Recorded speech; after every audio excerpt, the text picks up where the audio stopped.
Europe 1, faites entrer l'invité. 10h30, midi.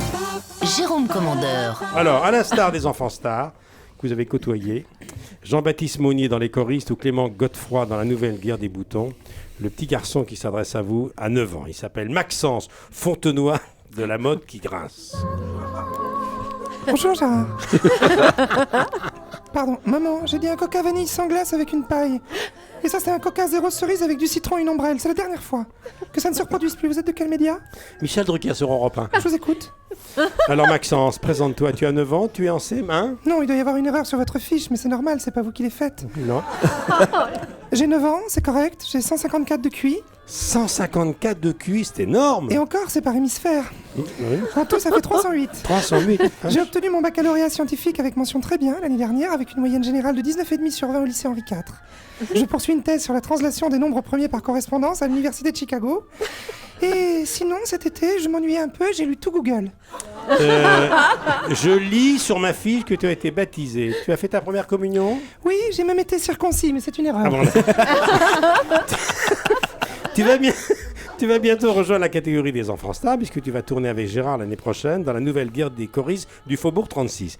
Qu'est-ce que ça fait de tourner avec Gérard ? Après Laurent Terzieff, Dominique Blanc, Denis Podalides, Philippe Torton, Pascal Grégory, Gérard Jugnot est mon acteur préféré. Elles sont belles tes dents, Gérard, on dirait des vraies. Gérard, c'est presque 40 ans de cinéma, hein. Tu vas pouvoir en parler avec tous tes copains ? Oui, mais lui aussi va pouvoir en parler à toute sa famille. Il n'y a pas que moi qui ai de la chance. On va passer de longs mois ensemble, Gérard. Tu auras même le droit de venir dans ma loge. On va pouvoir parler de cinéma. Je vais pouvoir t'apprendre ce qu'est un scénario, un rebondissement, une fausse piste, un climax, une résolution. Tu vas découvrir un monde que tu ignores.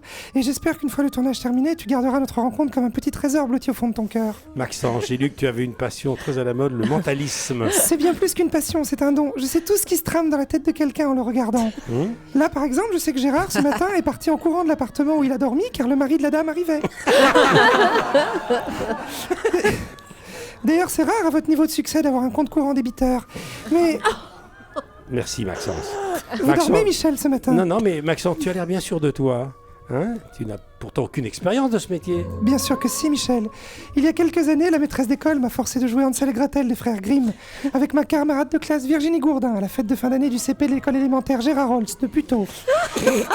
Et malheureusement, quelle guigne, la scène s'est effondrée sous les pieds de Virginie. C'est tout le problème du vieux bois lorsqu'il n'est pas entretenu.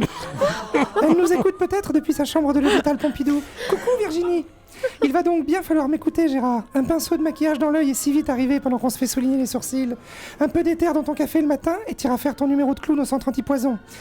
Allez, je vous laisse. J'ai un cours de théâtre à donner à Francis Huster. À très vite. Merci beaucoup, Maxence.